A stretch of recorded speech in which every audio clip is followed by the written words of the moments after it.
First of all, I would like to thank Tomasz and all the organizers for inviting me to this fantastic conference workshop. I'm really fascinated by all the ideas and the different ways we think about artificial intelligence, and it's really inspiring to participate in the discussions.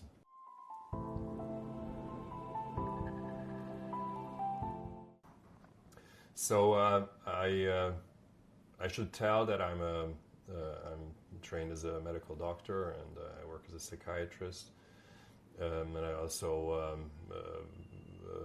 have done research in the fields of cognitive neuroscience and psychotherapy, neuropsychopharmacology. So I think the common grounds for all these areas that I've worked in is basically information processing, and I think that has a lot to do with artificial intelligence. But I'm not an expert.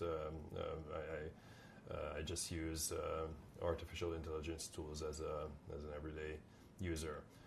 I'm especially interested in questions like how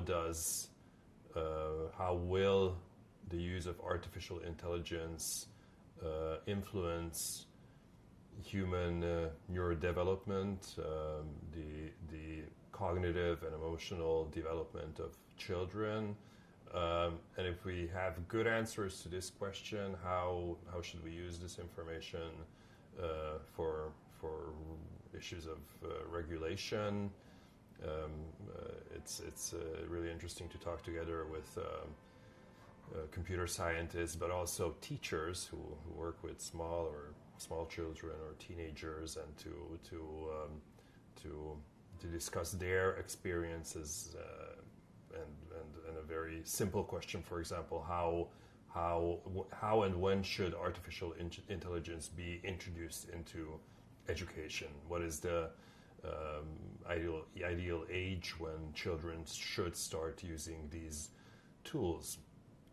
Of course, there are bigger questions which I don't think we can answer at this point. But what are the long-term effects on emotional maturity and memory capacities, attentional capacities, and cognition in general?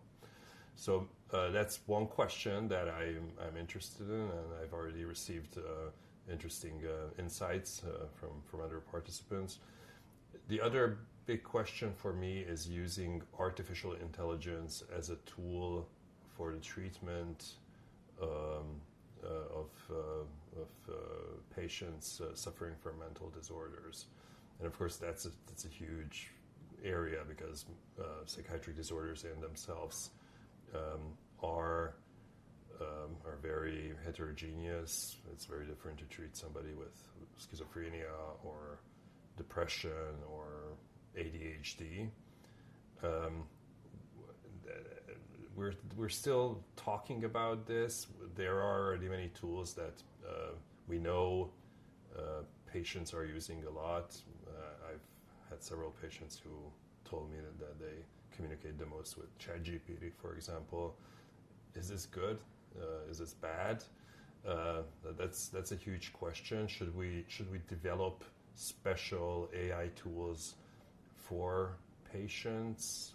Are there special safety issues when we're trying to help these patients? Of course, if I use the analogy of a psychotherapist, we would never start doing psychotherapy. Nobody would do that without proper training. So we need to train AI tools in a similar, proper way when we expose them to patients.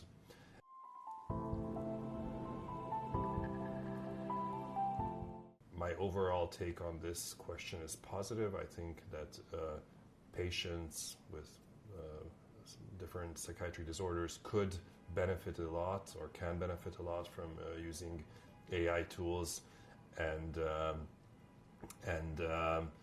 some of us working in this field, working as psychiatrists or psychologists, mental health professionals, we think that AI could even be an incredible possibility for patients to